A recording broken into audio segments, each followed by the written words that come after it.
What problems are you dealing with in your life right now? Do you feel like giving up? Times are hard and you're not strong. Well, I know the answer for you, and it will lead to real truth. Don't look back to yesterday. Now there are answers. Tomorrow's on Welcome to Live Prayer. It's waiting there for. And welcome to Live Prayer. I am Bill Keller. Good to be with you on this Monday evening. Pray you had a great weekend. Good start to your week. Glad we're together once again. If you're new to the program, you are watching Live Prayer. We come to you live in living color every Monday through Friday, 11 to midnight Eastern Standard Time, and wherever you are watching me right now, all throughout this great land of ours, from sea to shining sea and border to border. Thank you for tuning in. Our friends in other far-off great lands, welcome to you as well. Once again, I am Bill Keller, founder of Liveprayer.com. We're the world's largest interactive Christian website, reach a little over 2.5 million folks each and every day via the internet. Please check us out online. Web address is coming up on your screen, Liveprayer.com, Liveprayer.com. So, pray you had a good weekend, a good start to your week. Quick programming note. Let's see, let me pop my count up here real quick. Okay, we are, unless Jesus comes back or he calls me home, we're here every night this week, every night next week. Then we get into Christmas week. By the way, just so you know, Christmas is 2 weeks from this Thursday. Just giving you a little heads up. That means the new year starts 3 weeks from this Thursday. But we got a full week this week, a full week next week. Then on Christmas week, we're here Monday, Tuesday, and Christmas Eve. That'll be our annual Christmas program. We will be off Christmas Day. That's the Thursday. And unless there's a earth-shattering news, we will be off the Friday after Christmas, okay? And then we get into the New Year's week, the next week, as we wrap up the year. Again, same schedule, Monday, Tuesday, Wednesday. We will be here live. Our New Year's Eve, of course, will be our final program for the year. There will be no program on New Year's Day, and no program the Friday after, all right? So we'll kind of keep you up to speed on that. Give me one second. I need to hit a button real quick.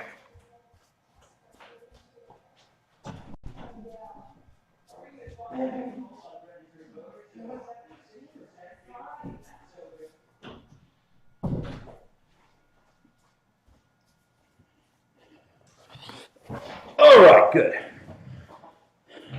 It's beautiful not having a huge crew here every night. I remember the early days of this program when we started back in May of 2003. Used to have a crew of, we had 2 camera people, a floor director, had director, assistant director, and an audio guy. So yeah, 6 people on the crew every night. And now I'm the crew. Sometimes we have to tweak things. But anyway, so that's the schedule for the rest of the year. And we'll be praying for you and your family that this is a most blessed Christmas season that we are now fully into. Pray that if you're traveling, God will watch over you to and from. And once again, this will be one of the most blessed, if not the most blessed Christmas season of your life. It's always a special time of year. All right, before we get going, 4 things I ask you to do for me each night. First, pray for me and the program. Thank you for doing that. Second, of course, is the daily devotional. If you don't get it, go to my homepage, upper right-hand corner. Click on the sign-up link. A couple pieces of basic information. You'll be good to go. And, of course, as you're with maybe family and friends that you only see this time of year, encourage them to sign up. It's free, doesn't cost anything. There's nothing at Live Prayer costs you a dime, okay? It's all free. So encourage them to sign up to get it. It's a great way to start the day with some encouragement, some spiritual challenges each day, some inspiration, hopefully. And as I always say, if nothing else, it's a reminder each morning when you go to your email and you see that Live Prayer Daily Devotional that each day is a day to walk with the Lord. Amen? Third, of course, is this TV program. Boy, we had some great programs last night. And I'm sure tonight's is going to be great too. We will be hitting right off the top the whole war in Ukraine issue. I've got a lot of new details. And the war of Ukraine is a perfect reason why people watch this program. Because ever since this latest iteration began back in February of 2022, that'd be almost 4 years ago now, you have heard truth from this program. You have heard insight from this program that you're not finding almost anywhere else. And I think most of all, I have given you, really from that first few months in, exactly how this war was going to go down, how it was going to end. And boy, when I hit you with the details from these last few days, everything's coming into a clear focus. So we've got that for you tonight. And so encourage people, again, as you're with family and friends over the holidays, to tune in, check out the live prayer program. We're on every streaming platform, okay, of any consequence, right? We are live every night, of course, on our website. That's our main feed at liveprayer.com. But we're also live on the Live Prayer Show YouTube channel. We're live on our Live Prayer Facebook page, our Live Prayer Twitter page. Where else are we live? We're live on Rumble every night. And all those platforms, after the show's over, the show's immediately archived for on-demand viewing. So if people can't catch us live, they can watch it on-demand viewing. In addition to that, not live, but again, about 5 minutes after the program's over, it's posted on our Live Prayer Telegram channel, Live Prayer Gab, Live Prayer Parlor, Live Prayer Cloud Hub, Live Prayer Getter, Live Prayer Truth Social, Live Prayer VOCL, that's Mr. Pillow, Mike Lindell's social media VOCL, and I guess that's it. Again, we're on all the platforms. You can't miss us. Just search Live Prayer Bill Keller. You'll come up with it. So encourage people to watch. Last of all, this is a faith ministry. We don't have advertisers. We don't have sponsors. You go to my website. There's nothing to buy. I don't try to sell anything on this program other than to encourage you to accept Jesus as your Savior by faith, give you the details of all the latest issues in a biblical worldview, reaching out daily, online, on TV, to reach people outside the four walls of the church that normally don't go to church, aren't Christians, but maybe at that point in their life where they're open, they're looking, right? So pray about supporting the ministry. Been doing this now for a third of a century, 33 years. We've been online, of course, for a little over 26 years. Next March 3rd will be 23 years on TV. We've done all that content, all these years, day in and day out, because friends like you have prayed and friends like you have supported God's work here. Go to my homepage, up right-hand corner. There's a donation link. Click on it. It gives you our address in St. Petersburg, Florida. If you want to put a check in the mail, also a link to our credit card portal, our secure credit card portal, if that's more convenient. And let me just remind you of something. If this program, this ministry has been a blessing to you throughout the year, maybe it's been kind of a tough year, but as you come into the Christmas season, you're thinking about maybe helping out a work of God, pray about live prayer, pray about a special one-time year-end offering to live prayer. Again, go to that donation link on the top right-hand corner of our homepage. I'll take you to where you need to go. And for some of you, it may be a help for your taxes. Maybe the difference between giving $500 to IRS or $500 as a donation to live prayer, since all donations to live prayer, 100% tax deductible. I promise you that $500 here will reap a lot more benefits and help a lot more people than that $500 to the government. Amen.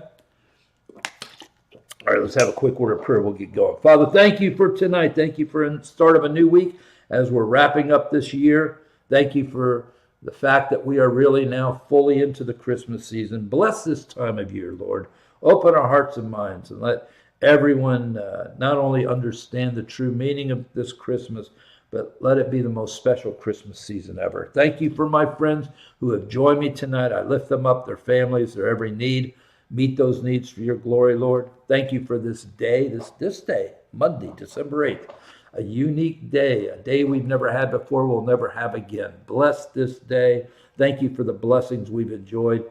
And Lord, as we start this week, we just ask that you speak to us clearly, open our hearts and minds. Let us hear from you and receive from you. And we thank you for all these things in the name of Jesus. Amen and amen. All right, let's start on the war. And when I say war, I'd like to say the peace negotiations to end this war. I can sit here tonight and I've got a lot of details to bring you, but I guarantee you when I'm done, everything I've been telling you for 4 years has been right on the money. Okay? There will be no peace deal as long as Volodymyr Zelensky is in power. It's not happening. It is not happening. And when I get through telling you all of these latest details, it's going to be clear to you that it's not happening. And for the first time, I really feel we're on the verge of seeing Donald Trump literally walk away from this whole situation. Now, if you've been watching this program over the last 4 years, we weren't a month into this war. And I stated that that was going to be the way to end it. Just shut the U.S.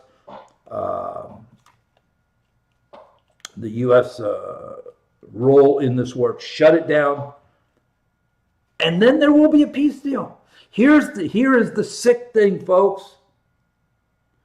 If Trump shuts it down, we're done. Don't talk to us anymore. We're not talking to you anymore. We're going to take all of our U.S. people out of Ukraine. Anybody wants to stay, they're on their own. Not another dime, not another bullet. And we're going to talk a lot about Europe in a few minutes in this whole issue. Europe will be nowhere to be found. And Zelensky is going to be all by himself against the Russian bear and the people. The people. To be on the safe side, a week, if you really want my gut feeling, I think within 48 hours, the people will remove Zelensky. They will put a new leader in place. And that new leader in place will be immediately contacted by President Trump. And I believe within 48 hours, a peace deal will be signed, sealed, delivered, the war will be over. Now, let's talk about the details, okay? What's happened over this weekend to get us there? Because if you remember, all the media, yeah, we're getting close, we're getting close. Of course, all the war pigs, we're never going to have peace because Putin won't allow it. When in fact, just the opposite is true. Putin's a very pragmatic guy. Pure evil, got it. But he's also pragmatically evil. He doesn't want to see any more of his people dying. He doesn't want to spend any more money on this nonsense. Countries can have a temporary boost to their economies through war, but in the long term, it's not good. Economically, it's just not. Putin liked to get back to working on economic deals. But so let's go through some things. Today, Zelensky met with all the brass, the big leaders of the European Union. Macron. He met with Gertz, the head of Germany. Starmer, the head of the UK, right? These are all his backers in Europe. And in the meantime, Russia was launching some major attacks into that Donbass area of Ukraine. And for the record, it's not like Ukraine's just sitting back with their arms folded. They've been working on taking down Russian energy assets, okay? So they've both been continuing to fight the war. And the fact is, there's still a war going on because there's no peace deal, okay? And just for the record, why does the U.S. media only talk about Russia attacking Ukraine and not vice versa? Because I guarantee you, because I've seen video, I've seen pictures, it's coming out of European media, Eastern European media, not the West, because the West, they're like our media here. They want the war to keep going. So got to make it look all one-sided. And just as a side note, then you get this idiot. I'm sorry. It's a fact. Brian Kilmeade on Fox News, he's an idiot when it comes to this issue. He is all on board with the full hype, the full Murdoch hype of, Russia's done all of this. They need to be taken down, blah, blah, blah, without ever talking about the fact that this war started not in 2022, but in 2014. It was started by the United States of America. We have to understand that fact, or you don't understand this whole situation. Our IRS, or our CIA, our State Department, led by Victoria Nuland, in 2014 with Barack Obama as president, Joe Biden as vice president, they launched a soft coup. And the corrupt country of Ukraine at that time was being led by a Russian puppet president. They deposed the Russian puppet president, put in their own puppet president. He lasted maybe about a year. Then they got rid of him and put in Zelensky. All right? And if you don't understand that, you don't understand the war. Because in 2014, they took Crimea. Russia took Crimea without firing a shot. He went into the eastern Donbass. That's those eastern Russian-speaking provinces of Ukraine where the people actually would rather be governed by Russia. That's just a fact. That's not hyper propaganda. It's true. Because don't forget, all of Ukraine used to be part of Mother Russia at one point. So really, this iteration that was started again by rogue elements of our CIA and State Department, taunting Putin that we're going to make Ukraine a NATO country, which was never going to happen. Never. But they put that out there, and that's how they got this whole thing reignited in a bigger way. That's February 22. Now, this past weekend, we learned a lot of things. Number one, there's been ongoing peace negotiations between Trump's peace team, which is primarily Witkoff and his son-in-law Jared Kushner. And they've been meeting with the Russians. They've been meeting with Ukraine delegation. And they pretty much hammered out a deal that Russia's okay with. Not happy with, but okay with. It's doable. And even the people in the Ukraine delegation aren't really against the deal because they know any deal is going to mean giving up land. They haven't had that land since 2014 to begin with. They already gave it up. That's what war is. You've heard the expression, to the victor go the spoils, right? And here's the sick thing. Europe is all upset at Trump because Trump has been negotiating with Russia and Ukraine. He hasn't even consulted Europe. Why? Because Europe has no role in this. They've got big mouths, they beat their chest, but they are totally non-players. But the reason they're still involved in some way is because they keep telling Zelensky, don't worry, we got your back. We'll give you money. We'll give you men. We'll give you war materials so you can fight the Russians. That's what they keep telling Zelensky. They say that, and even though they don't say this out loud, they say that as long as the United States there to kind of pick up the slack, because the fact is they have no money. They have no manpower. They have no war materials to fight there. They have none of that. Their people aren't going to stand for it because those countries are struggling financially to begin with. Their people do not want anything to do with this war. But It's money. People got to understand it comes down to money. All right. And again, they're very upset with Trump for not including them in all these peace negotiations. But as far as Trump's concerned, they're worthless. They're useless. And he's right. And he's right. Now, this weekend, Trump said something very interesting that kind of sets the stage for the rest of what I want to share with you as far as what's been going on the last 48 hours. At his Kennedy Center honors event last night, he was questioned on the red carpet by some journalists about many things, and people asked him about the peace deal between Ukraine and Russia. And he made a very interesting comment. He said, "I'm very upset with Zelensky.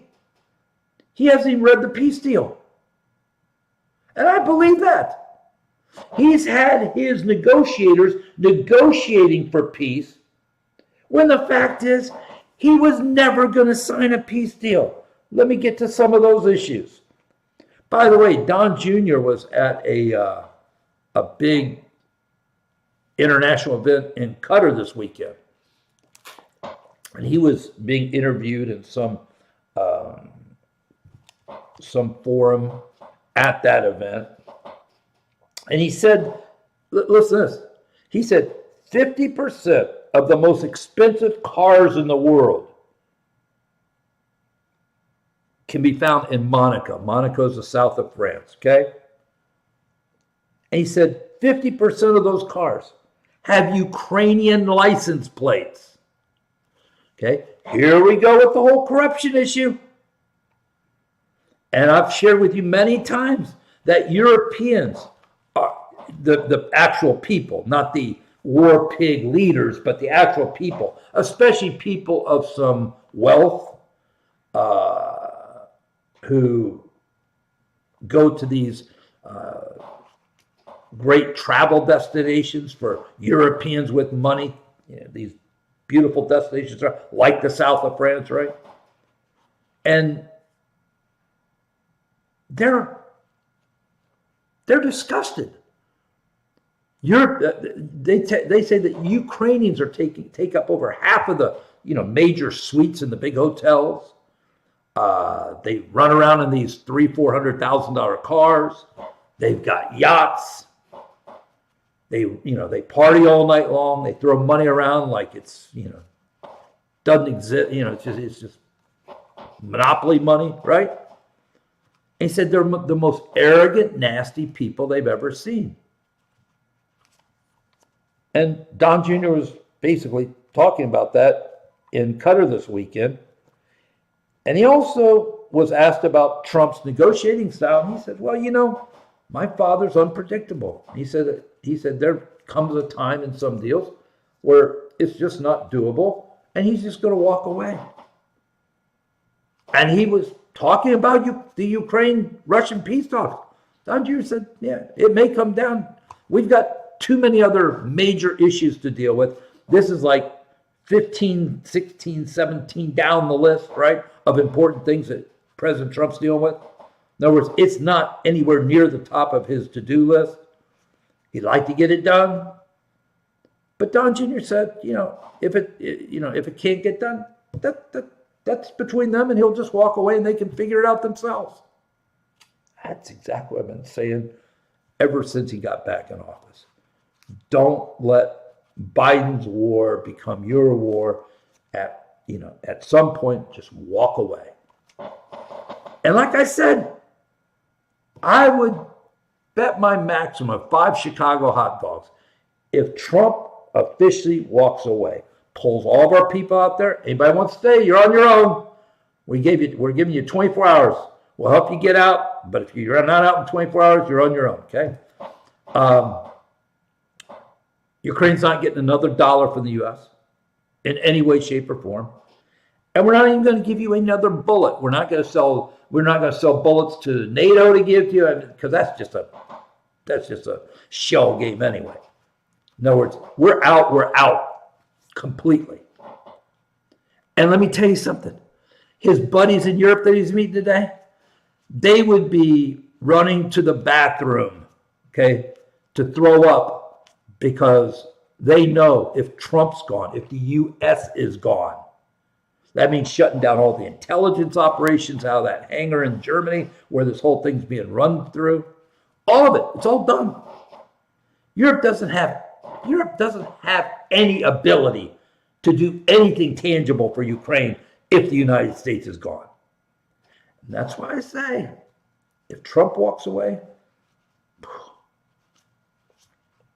I mean, this war could be over as quick as 72 hours. Because I'm telling you, the people will turn on Zelensky, especially after all of the corruption has been now publicized over the last few weeks. By the way, wait till you hear what I've got to tell you about that.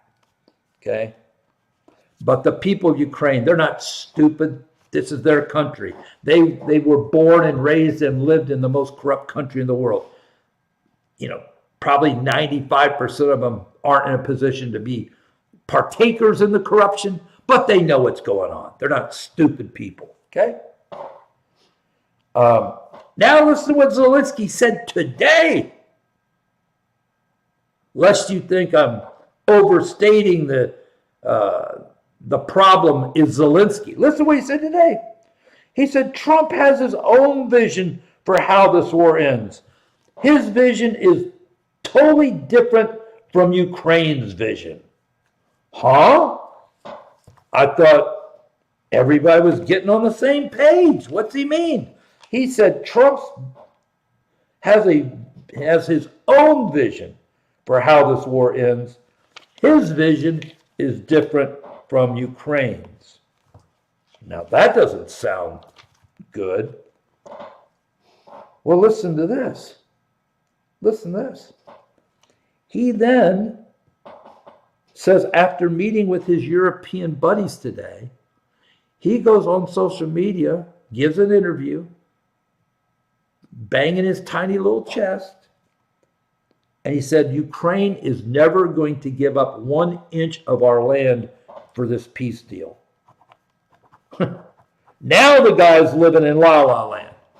Okay, like I said, Russia took Crimea in 2014 without firing a shot.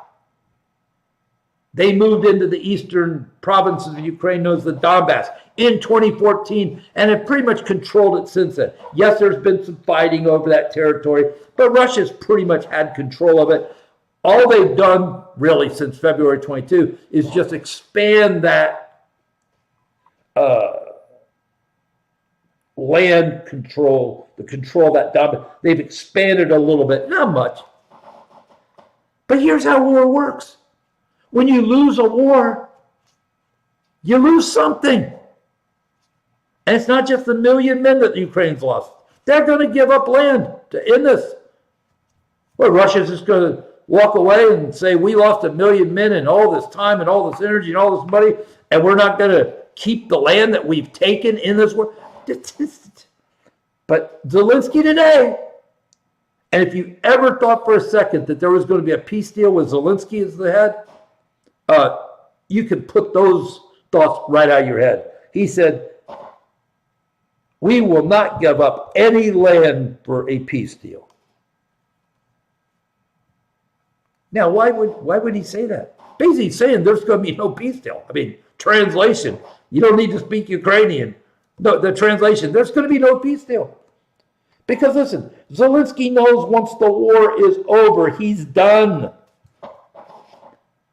He's done. The people will turn on him so quick. In other words, if he wants to live anymore, he's going to have to, never go back to Ukraine again. Because they will put him in prison like they did Saddam Hussein, and they will execute him like they did Saddam Hussein. I mean, that's how mad the Ukrainian people are. Because all this has been for nothing. Just in the last 4 years, 1 million Ukrainians have died for nothing. As I say here tonight, Ukrainians are dying for nothing. Now, listen to this little twist. This morning, the New York Times hates Trump. Been banging those war drums like Good propagandists they are to support the military-industrial complex. This morning, not one, two stories in the New York Times this morning reported on all of the corruption in Ukraine and how Zelensky is basically a dead politician walking. I don't mean physically dead, but as far as his political career, it's over. The New York Times. And I told you last week, because I started reporting on all this corruption, about 2.5 weeks ago? When the Ukrainian Anti-Corruption Bureau went after one of Zelensky's big buddies, Timur Medich, the man with the solid gold $10 million toilet. Remember Mr. Medich? And he just happened to have a premonition that something was wrong and left the country 2 hours before the Anti-Corruption Bureau raided his home and offices. Of course, that wasn't a lucky guess. He was tipped off.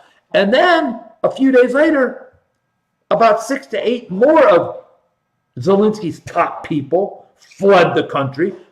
Why? They were under investigation by the Anti-Corruption Bureau. Probably were going to be arrested. And then a couple days later, the equivalent of the vice president of Ukraine,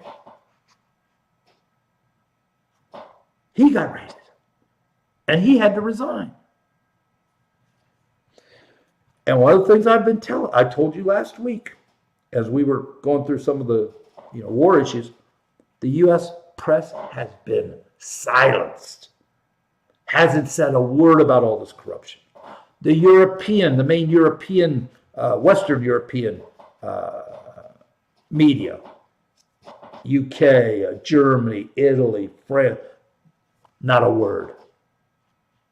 Well, today, there was not one, there were 2 stories in the New York Times about Zelensky's corruption and clearly painted him as not just a bad guy, but a massively corrupt guy. And as a matter of fact, if you read those stories, you'd think you were listening to Live Prayer with Bill Keller. How about that? And again, you're not hearing anything from the war pigs in the House and the Senate, other than the fact you've got a few that are out there trying to push the war to continue, want to sanction Russia, want to keep giving money. Why would they be doing that? Especially, listen, if a lowly internet evangelist in Florida knows about all this corruption because it's been reported and confirmed, the actions of the Ukrainian Anti-Corruption Bureau, these weren't done in secret. These were out in the open, and it's been very well reported for people that wanted to, read these reports. And again, everybody in the world knows Ukraine was one of the 2 or 3 most corrupt countries in the world, has been for decades and decades and decades, was before this latest iteration of the war began in 22, is today.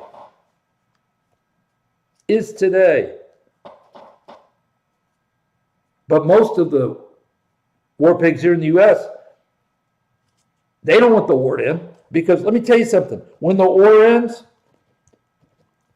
it's like when the lights go on all of a sudden. Middle of the night, the lights go on. And maybe you haven't had a bug die around your house for a while, and when the lights go on, all the cockroaches start scrambling. Especially now that you got the New York Times on this, reporting on this corruption, it's not going to be pretty when this thing's over, and it will be over, I think, fairly soon. No thanks to Zelensky, it'll be done despite him. There's going to be some demand for accountability, especially here, because we've sunk about $250 billion into this black hole over the last 4 years. 99% of it, of course, under Biden. And of course, Biden had no choice because they had him, by the nape of the neck because of all of his corruption and his incestuous, reprobate, crackhead boy, Hunter. right? So he had no choice but to give Ukraine whatever they wanted. So that's where things are at, folks. The fact that you've got the New York Times now reporting on the corruption, that's big. And you basically got Zelensky on the record now basically saying, we are not going to give away 1 inch of Ukrainian land. Our Constitution doesn't allow it. Our people won't allow it. Blah, blah, blah. Sound all righteous, okay? Basically, he said there's going to be no peace deal. But the U.S. walks away. And I do think that's how it's ultimately going to be settled. Trump's going to just have to walk away because Zelensky's never signing a peace deal. Remember a few weeks ago, he acted like he was all gung-ho and on board? That was just a stalling tactic. Today he meets with his European buddies and they, puffed him up and, got him all big and bad. Probably did a bunch of lines of coke. By the way, that's been confirmed too, that Zelensky's a massive cokehead. Just saying.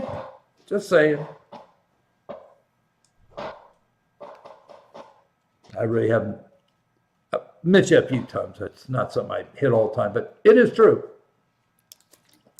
It is true. So we'll see. This could be a very interesting week, especially when you got, because Don Jr. at that forum in Qatar didn't just off the top of his head say, yeah, my father, he just may walk away. That didn't happen by accident, okay? Don Jr. sent a very clear message. Because don't forget, when Trump does walk away, the media here is going to go crazy. Oh, you're abandoning our friends. We told you he was Putin's puppet. We told you he was in love with Putin. He's been Putin's puppet all these times. That's what you're going to hear from our media. But you know what? That's going to be a little harder case to make now that the New York Times, okay? Not Epoch Times, not the New York Post, not any conservative friendly publication, the New York Times. Those 2 exposés today on Ukrainian corruption, where did all of our money go? That was one of the big questions they were asking. And actually painting Zelensky as an absolute corrupt wannabe dictator. So making the case that this is just Trump, giving into his buddy Putin, that's not going to be an easy case to make now. We'll see. Some good news on the immigration front. According to Tom Homan, we've now at least located, or we know the whereabouts, or we found 62,000 of the 300 missing children that came into the country under the Biden Mayorkas regime. Okay?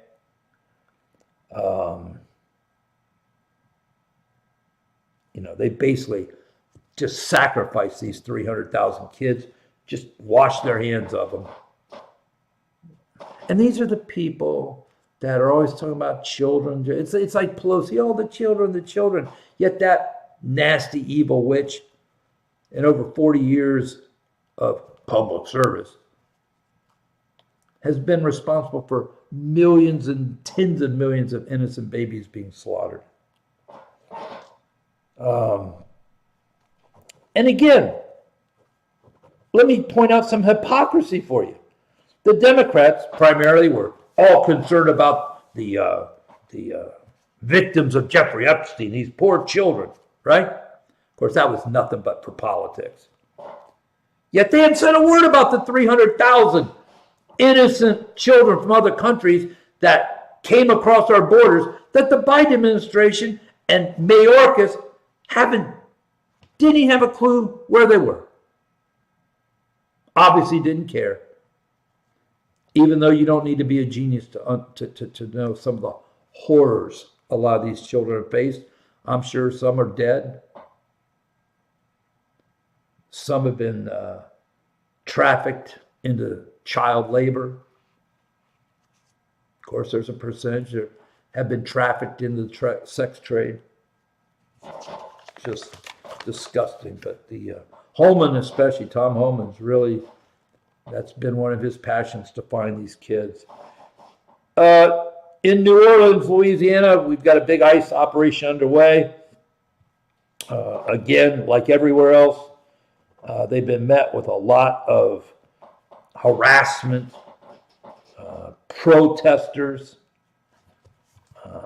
trying to disrupt their ability to get these illegals in custody so we can get them out of the country. You had another stabbing on the light rail system in Charlotte, the same place that poor Ukrainian girl was stabbed to death by that mental case a few months ago, right? This, of course, was an illegal. Came in during Biden's watch, of course. Actually was a gotaway. He was one of the infamous gotaways. The man he stabbed is in critical condition. Say a prayer. Hopefully he'll recover. Won't be another victim. And then you got Mamdani. Remember Trump's buddy Mamdani? Don't forget what that Oval Office meeting was. That was Trump basically playing Mamdani like a Stradivarius, okay? I mean, he basically handed him 15 foot of rope and said, okay, buddy, go hang yourself. And boy, he's been busy. This weekend, he put out a video on social media basically instructing illegals how to evade ICE. This one wasn't to the protesters, how to impair ICE. This was directly to illegals, giving them instructions how they can avoid ICE. Unbelievable. And then we learned big boy J.B. Pritzker, that nasty failure of a governor in Illinois. We found out since January, basically during this year, he's let 1,800 criminal illegals, they finished up whatever time they were serving, and he put them back in the streets of Illinois. These were murderers, these were rapists, these were child sexual abusers, felony manslaughter DUIs. I mean, these were all, not just illegals, but criminal illegals who did some time in Illinois, either the city, either a county or a state system. And even though there's ICE detainers on them, they were ignored and they put them back out in the street. Listen, I totally understand that, people in Chicago, the actual people of Chicago, cannot stand Mayor Johnson. The vast majority of people in Illinois would love to see J.B. Pritzker gone. And then I'll get an email, well, why do they keep voting him in, Bill? Why do they keep voting him in? You got to understand Illinois, man. It was, has always been forever and ever one of the most corrupt political systems in the world. Infamous. Remember, they used to call it the Daily Machine. I mean, it's tough for these people not to be in office. Number one, you do have a dominant number of Democrats in Chicago, but they will cheat. They'll do whatever. Johnson, after Mayor Beetlejuice, I mean, everybody was hoping Johnson. He is one of the most ignorant, unintelligent human beings I've ever seen. So how did he become mayor? The teachers union. Places like Chicago, the teachers union still rules with an iron fist politically. He was part of the teachers union infrastructure, and he became the mayor because of the teachers union. Ain't that the same way with Pritzker on a statewide level, you know? He's got the unions in Illinois and, you know, all of these type of organizations that are basically going to usurp the will of the people to make sure their guy is in office. And then you got a nice suburb of Birmingham called Hoover, Alabama. Now, Hoover's would be an upper middle class type of a community. Again, suburb of Birmingham. They just voted 7-0 to not allow a massive Muslim school to be built in Hoover that was also going to include a Muslim prayer center. So there are still some people that are taking a stand for their country, for their community. So let me talk to you a little bit about some Trump stuff, okay? The Democrats. I mean, these people make no sense. Over the weekend, on some of the weekend shows, they were accusing the Trump administration of, listen to this, you got to listen to all these words now, persecuting non-citizen workers. Persecuting non-citizen workers. I mean, that is an oxymoron to begin with. If you're a non-citizen, you're not allowed to work. It's not legal for you to work here if you're a non-citizen.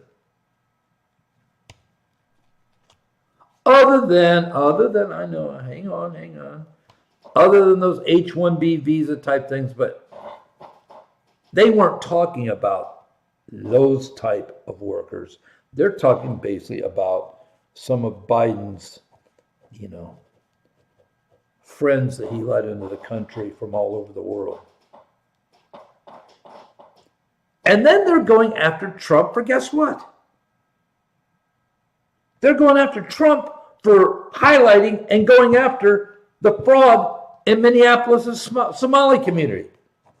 I mean, you can't make this stuff up. They're literally going after Trump for going after these Somali people in Minneapolis for all the fraud they committed, which I know it's been reported as $1 billion. I've seen a lot of reports over the weekend. It could be as high as $8 billion. But the Democrats are very upset at Trump for going after this fraud. By the way, going back to Pritzker for a second, he's refusing to give the government food stamp information. Rollins, who's the Secretary of Agriculture, that's the government agency that oversees the food stamp program. She's basically demanded, you know, all the data from each state on their food stamp recipient, because, like I told you, when the government shut down, they are bound and determined to root out a lot of this fraud in the system. It is probably, other than Medicare, probably one of the most fraudulent programs our government puts out. And she's even talking about basically shutting the entire system down and making everybody reapply. But you've got states like Illinois where the governor is just flat out refusing to give her food stamp data, which she has every right to have. And good for Brooke Rollins, because she basically told Pritzker, fine, if you won't turn over your food stamp data, we won't be giving you any more federal money for any kind of food feeding programs in Illinois. So that's getting ready to happen as we speak. We're getting ready to have a real showdown on the whole food stamp issue.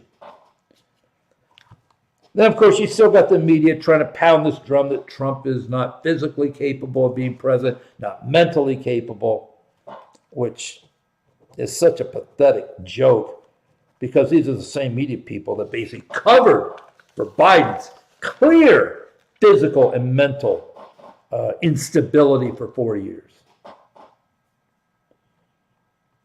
And then you've got these two unconstitutional traditions of the Senate. And I've talked about them before. We're going to keep talking about them because these are important.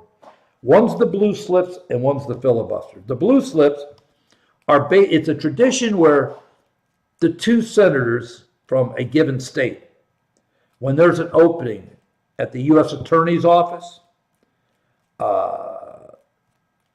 they have a right to what they call a blue slip. In other words, the president is the one that nominates the U.S. attorneys. So, for instance, New Jersey, which is one of the states being fought over, Trump put Alina Hobb in there. A federal judge ruled that she was put in illegally or something like that. But the real problem is the two Democratic senators from New Jersey won't give their approval. Now, legally, they don't have any power to approve or disapprove of who the president puts in as U.S. attorney. Again, it's called the blue slip rule. It's a tradition of the Senate.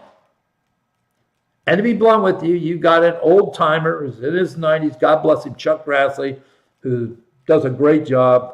You talk about a guy in his 90s that's lucid. I mean, he's really still got it going on.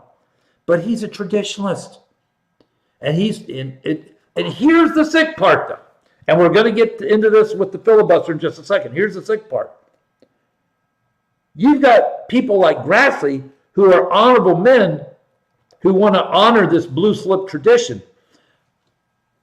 But let me tell you something. When it was Biden trying to put a Democratic sympathetic U.S. attorney into a Republican state, and the Republican senators from those states basically were blocking it, Biden says, I don't care. Take your blue slips and, put them where the sun doesn't shine. I mean, literally, they just blew right through that tradition. And the Democrats in the Senate didn't have a problem with that. That's the same problem we're going to have with this other unconstitutional tradition of the Senate, which is the filibuster. Again, it is not in the U.S. Constitution. It is a tradition.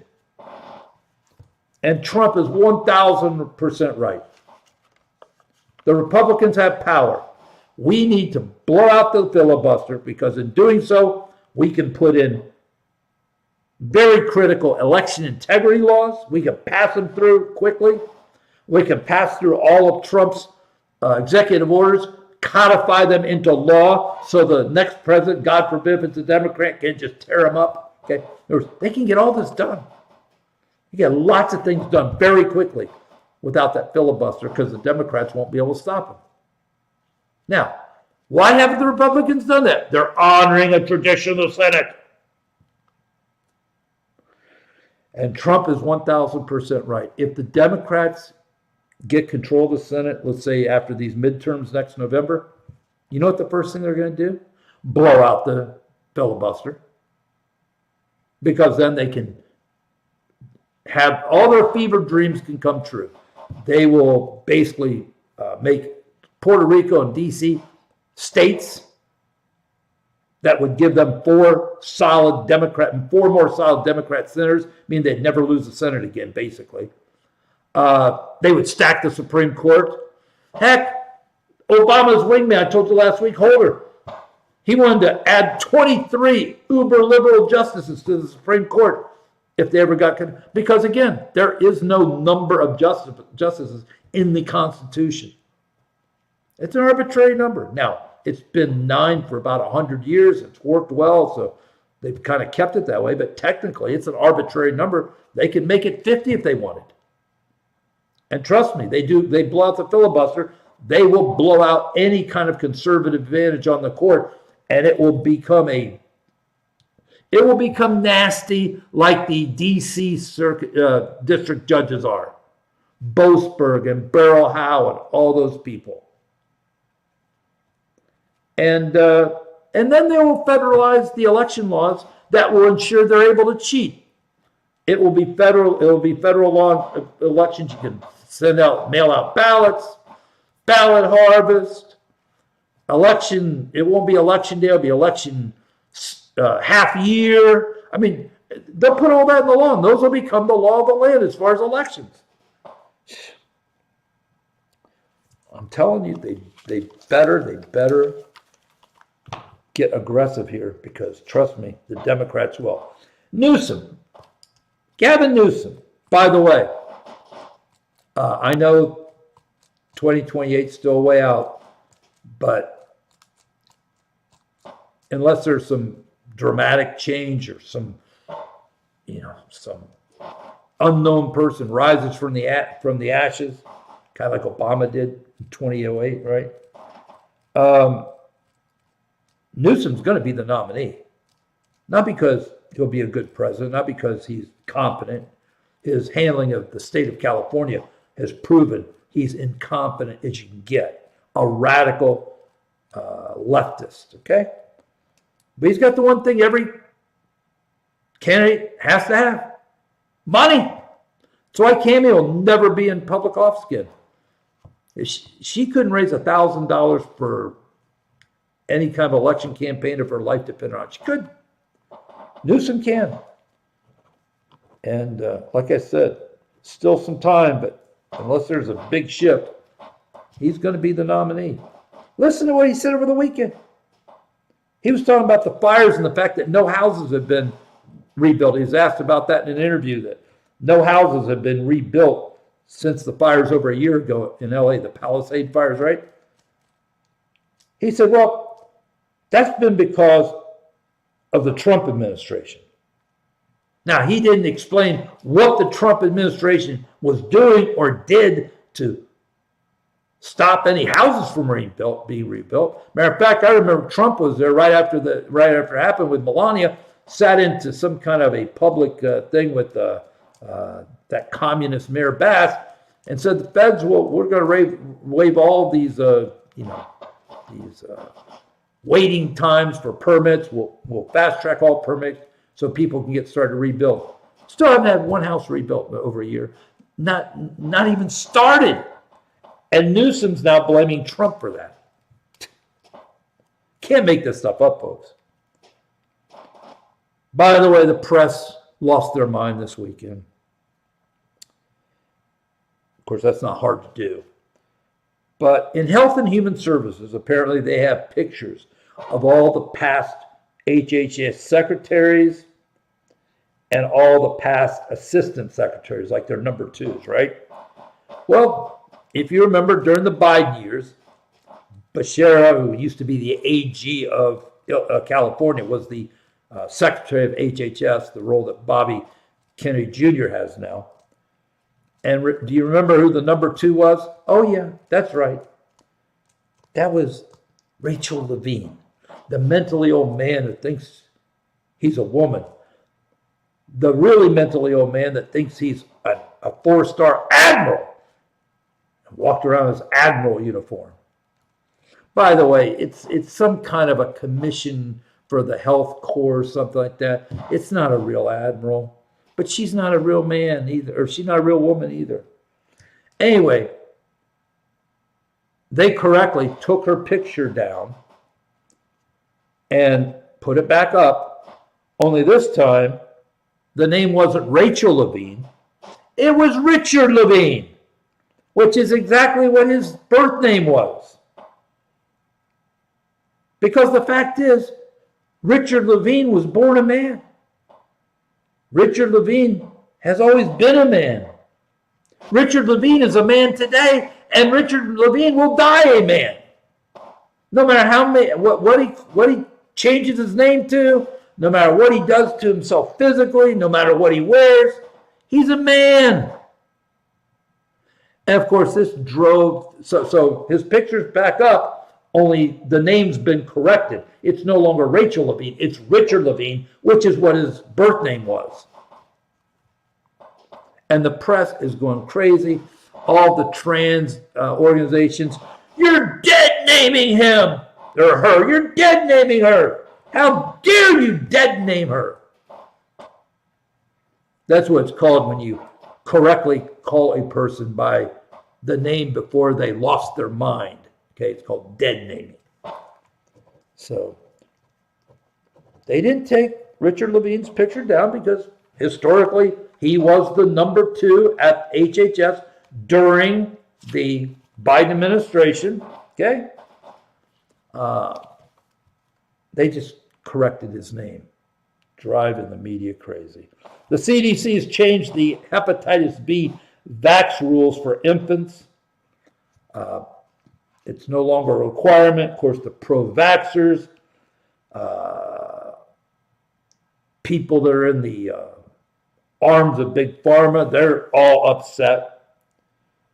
And again, this is why they hate Kennedy Jr. They want him out. You got to understand something. For decades and decades and decades now, all of our government health agencies, NIH, CDC, all of them, they've basically been nothing but assets of Big Pharma. And the people that were in those agencies did the bidding of Big Pharma.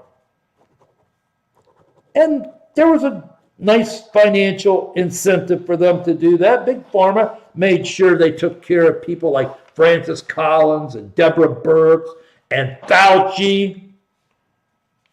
So they made sure they rewarded the people that did their bidding. But the fact is, Big Pharma basically ran all of the government health agencies. That's not happening now. Now, there's still an entrenched,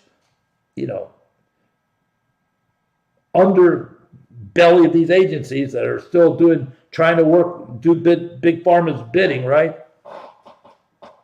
But it's not just a rubber stamp like it's been. Oh, by the way, I told you last Friday night about that speech Biden gave. He was given some kind of a award by some big LGBTQ operation, right? They did it in Washington. They changed the event schedule when they got Biden on board from a night event to a day event, because of course it doesn't do good at night. I told you how he couldn't get the United States. Forgot the word America. Okay, your former president. But as I went through the transcript of the speech over the weekend, he forgot the name of KJB. KJP, the first female black lesbian immigrant to be the White House press secretary. Couldn't remember her name. And this was at an LGBTQ event that he's speaking. She was the poster girl for these kind of organizations. Forgot her name. Oh, you ready for this funny one? Jazzy Crockett, because of the redistricting, she's not going to be able to keep her House seat. She would lose if she tried to keep her seat because of the redistricting.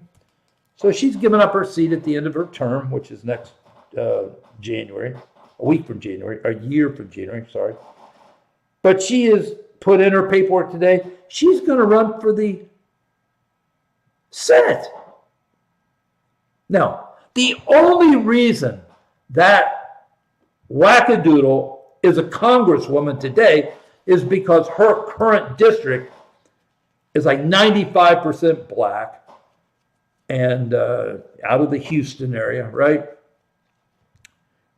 That's the only reason she's a congresswoman.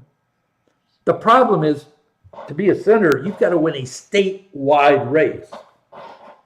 Now, John Cornyn, the current senator in that seat, is up for re-election.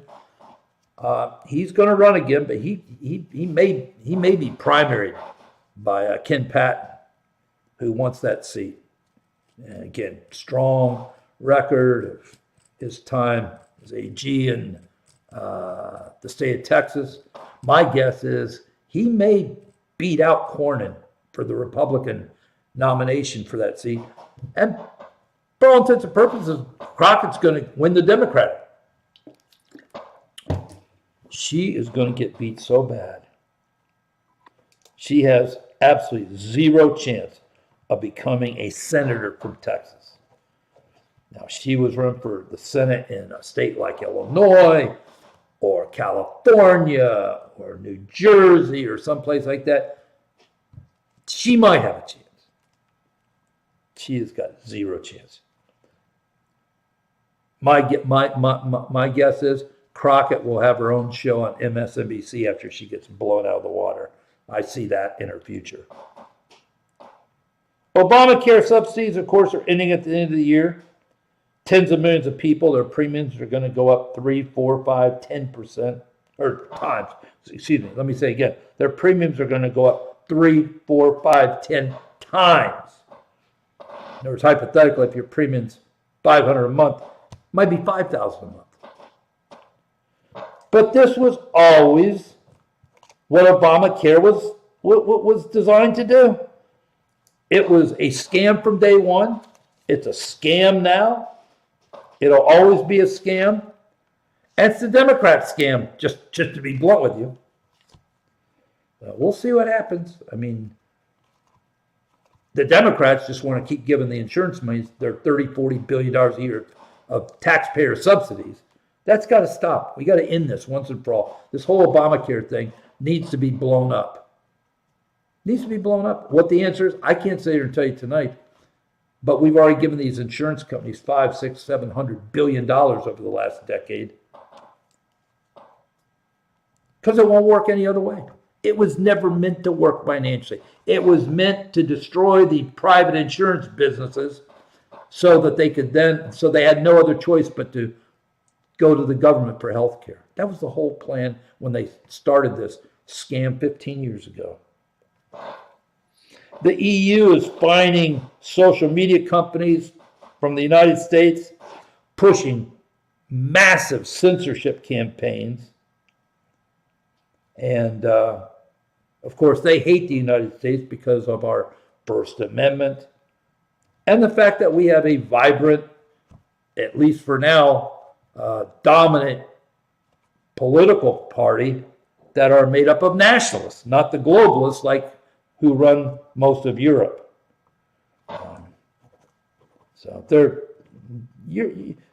Europe's not happy with the U.S. You know, we're walking away from Ukraine. We're banging them on their green energy nonsense, on their unlimited migration that's destroying their countries. And now they want to. Now they're into this hardcore censorship mode in Europe. And of course, that's Europe, that's not here, but we're sure, talking back. Let me tell you this.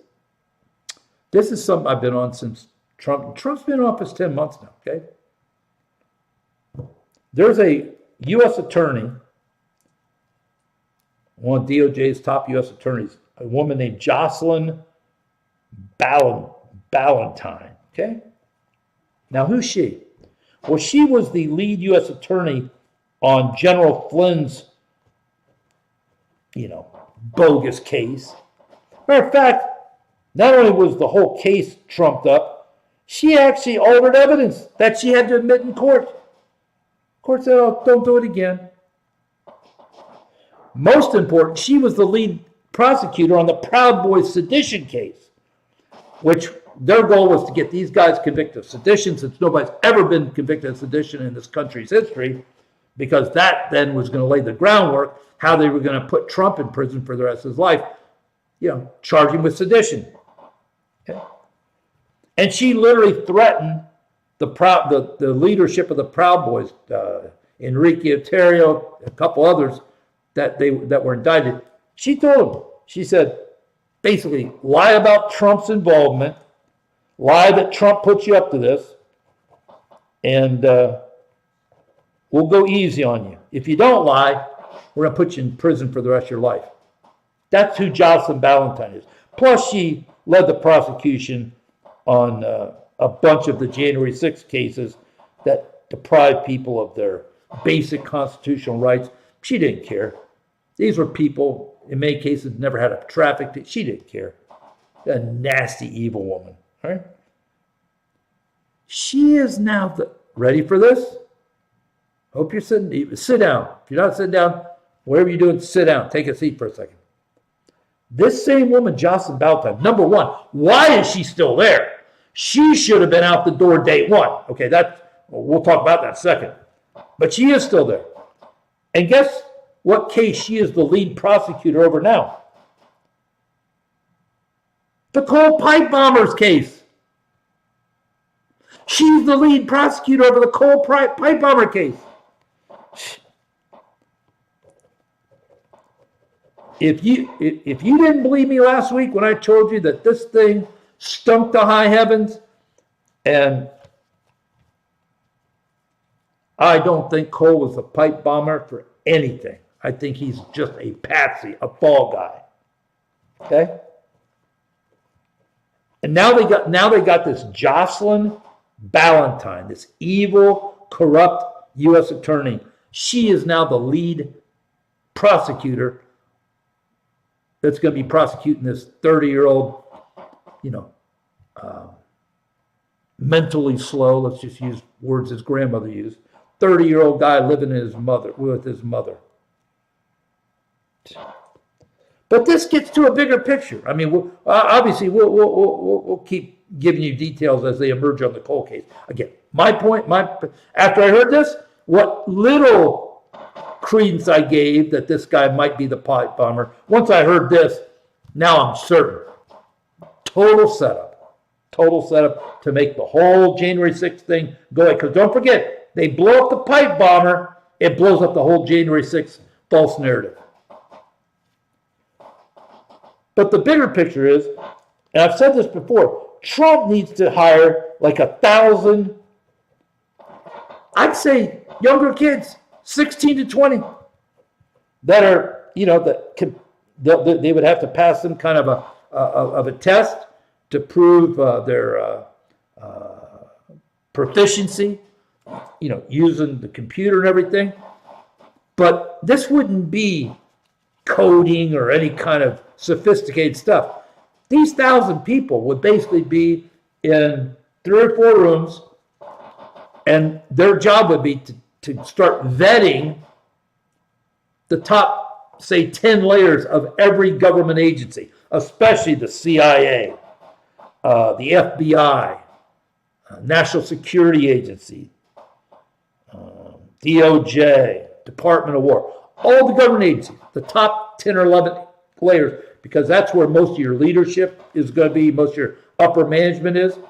And when I say vet, just go on there and start Googling their name, look for their social media information. And I got to tell you something, they would probably easily, every day, come up with hundreds, maybe thousands a day of people that hate Trump, have no business being in a Trump administration, who then can be immediately fired. Why they didn't do this already, I don't know, because like I said, we're 10 months in. This is something they should have done day one. Because again, it took me 2 seconds when I found out the prosecutor named to the pipe bomber, because I was interested to see what prosecutor they'd put on this case. When I saw Jocelyn Ballantyne, first of all, I knew who she was from all these other things that she was involved in, which were just pure deep state garbage, right? I'm thinking to myself, how could she still even be working there? Again, this is a person should have been gone just day one, second one. And again, they've been weeding people out slow, but you still got people like Ballantyne. How many more Ballantynes are in these agencies? Probably tons. This is something I've been talking to you about ever since Trump got reelected. Unbelievable. But it's not too late. Put a massive vetting team together. I say 1,000. And hire a bunch of 16 to 20 years old. They're on the computer all day anyway.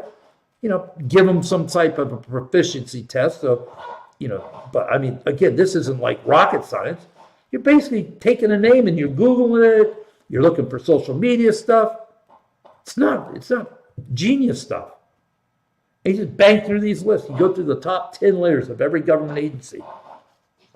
And I think probably in 90 days, You could probably go through those 10 layers.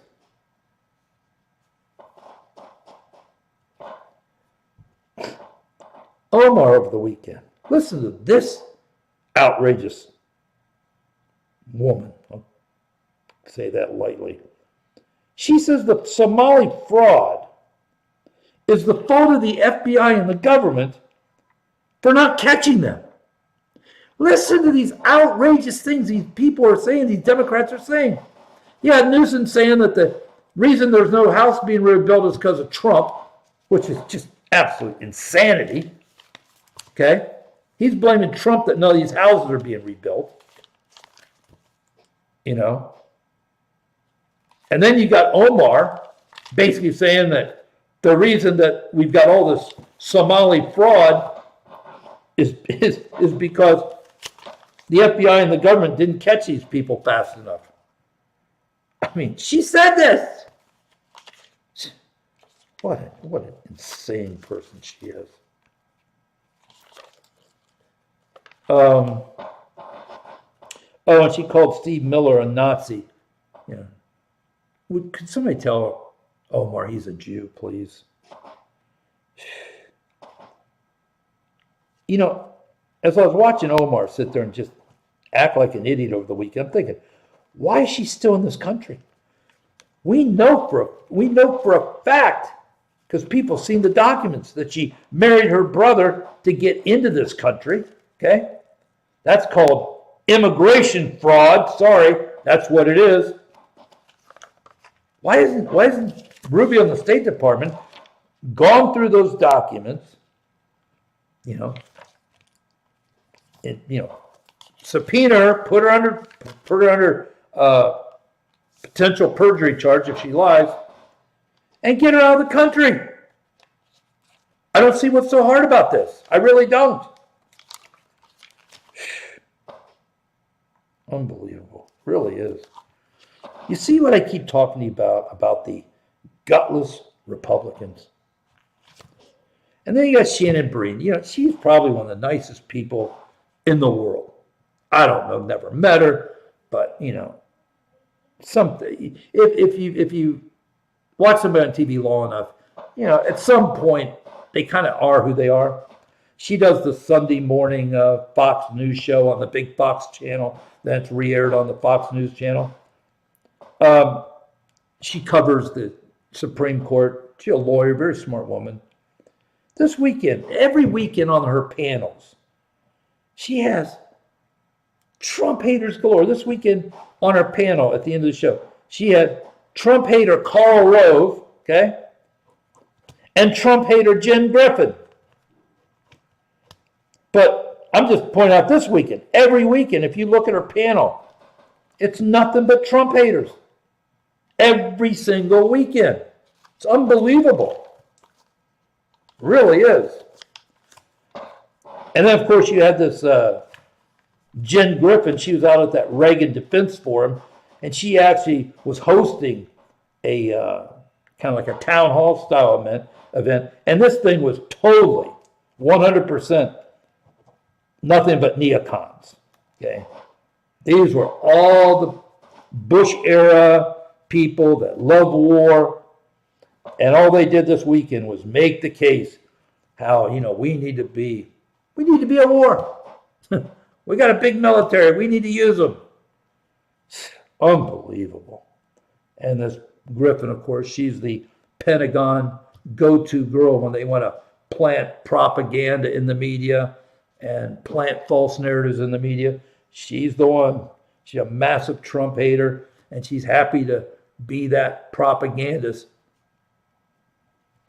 And then, one last thing before we shut down today. Also this weekend, you know, you got Omar basically blaming the FBI for not shutting down the. Do you know she actually was the one that put through that initial feeding program that started all of this?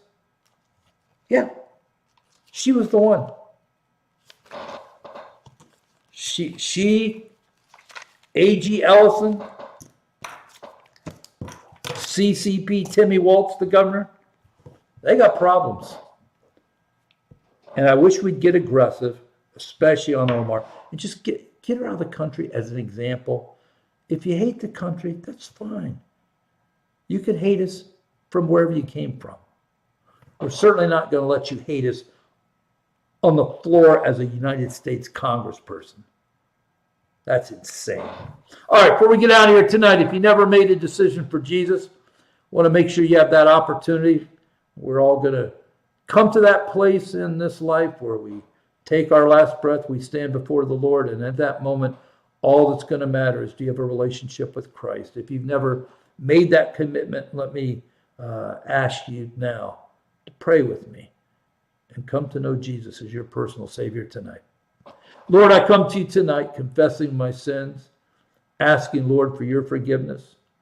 Tonight, I believe in my heart, I confess with my mouth that Jesus is my Lord, my Savior, my Redeemer. And tonight, I surrender my life to you. Now and forevermore, my life is yours. Use me for your glory. I ask and pray these things in Jesus' name. My friend, if you prayed and you meant it, the Bible says you're saved, not because you said a few words, they were just a verbal guide for your faith, but because of your faith and God's grace working together, Ephesians 2, 8, and 9. If you made that commitment, I got a book I'll send you. Won't cost you anything. Drop me an email, bkellerliveprayer.com. Also, I got an opportunity if you need prayer for anything. Never hesitate to email me. Again, bkellerliveprayer.com. And I'll be happy to pray with you, pray for you, and believe God with you for your needs. Amen. All right, good night tonight. Good start to the week. If you have people you know that don't understand the whole Ukraine-Russia war, they've been brainwashed by the propaganda that Zelensky's the good guy. There are no good guys, just for the record, okay? Not saying Putin's a good guy. He's not. But Zelensky certainly isn't either. And Zelensky, believe it or not, unlike what you're being told, he is the guy that's blocking a peace deal right now. He's the guy. And he's basically admitted that in the things he said over this weekend and today. So, encourage people to watch tonight's, first 20 minutes of the program where I dealt with that issue. And appreciate that. All right. Love and care about you so much. Have a great night tonight. Get a good night's sleep. Have a great Tuesday, Lord willing, back here tomorrow night, 11 o'clock Eastern for more live prayer. What problems are you dealing with in your life right now? Do you feel like giving up? Times are hard and you're not strong. Well, I know the answer for you, and it